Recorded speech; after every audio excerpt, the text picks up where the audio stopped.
Galera, agora vamos voltar para os exercícios da apostila, ver os que ficaram faltando, certo? Então aí na página 8, vamos dar uma olhada na questão 3 da apostila, tudo bem?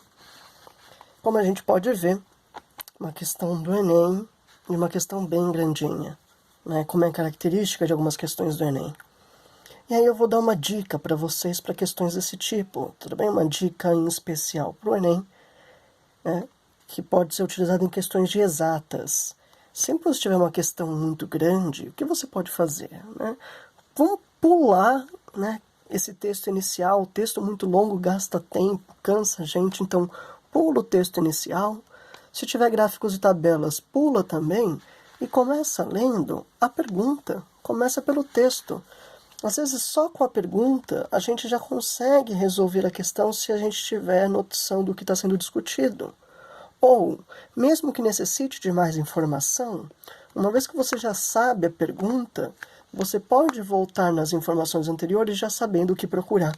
Tudo bem? Isso otimiza o seu tempo na resolução da questão. Então vamos lá.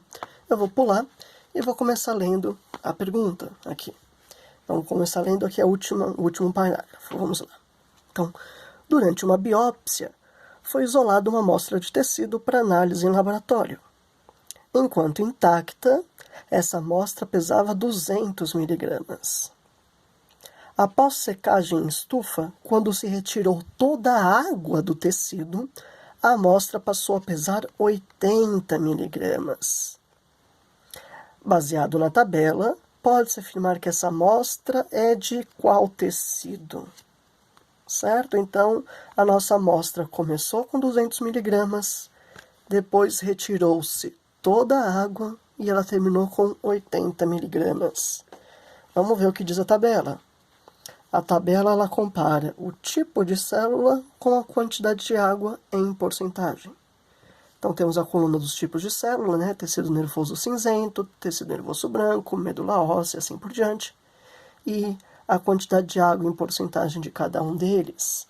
Então, para a gente identificar qual tecido é, a gente precisa saber qual a porcentagem de água. Certo? E a gente já tem informação suficiente. A gente sabe qual é a massa inicial, 200 miligramas, e sabe a massa final da célula sem a água. Então, só com isso já é suficiente para a gente calcular a porcentagem de água. Eu nem vou precisar ler esse texto inicial. Se você quiser, se você não estiver seguro, você pode ler para ver se tem alguma informação extra. Mas não vai ser o caso aqui. Tudo bem? Então vamos lá. Vou calcular a porcentagem de água. Como que eu posso fazer isso? Uma regra de 3 ajuda a gente.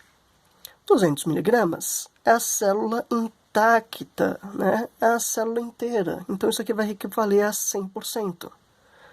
E aí se eu quero saber a porcentagem de água, eu preciso trabalhar com a massa de água, né? Se a célula tinha 200 miligramas e depois de retirar a água ficou com 80 miligramas, qual que era a massa da água? Quantos miligramas de água a gente tinha? O que foi retirado? Dos 200 para 80, retirou 120. Essa é a massa de água, certo? Então, vamos lá. Vamos resolver isso. A gente sabe que 200 miligramas, é a célula toda, equivale a 100%.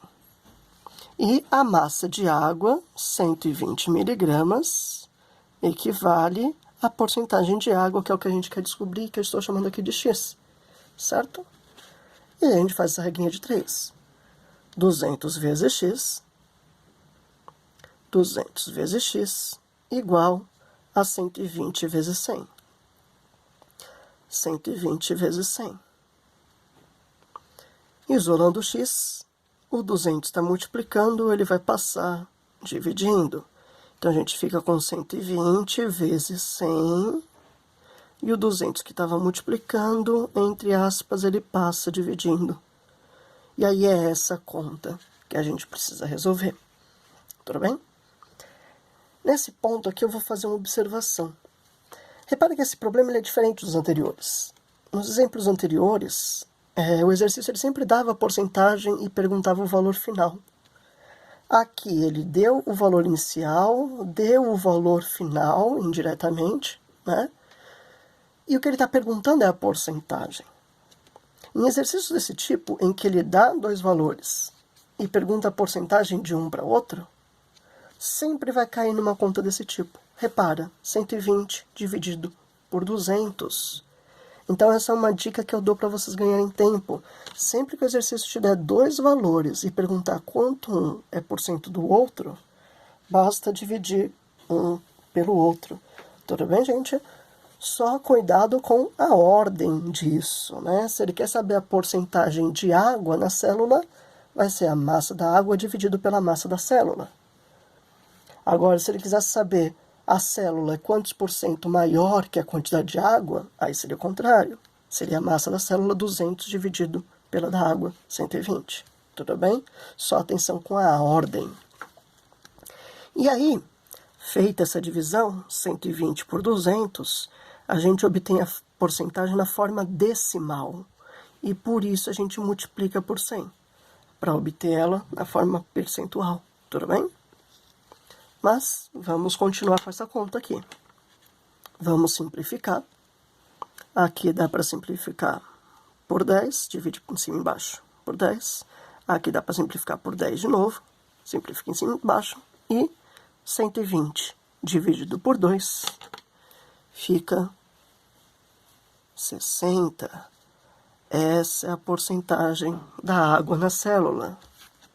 E aí, se a gente for buscar essa porcentagem, 60% de água na célula. Se a gente for buscar essa porcentagem na nossa tabela, quem é que tem 60%? 60% é o tecido conjuntivo. Tecido conjuntivo, alternativa D, de desoxirribonucleico. D, de Dostoiévski. Beleza, gente? É isso aí.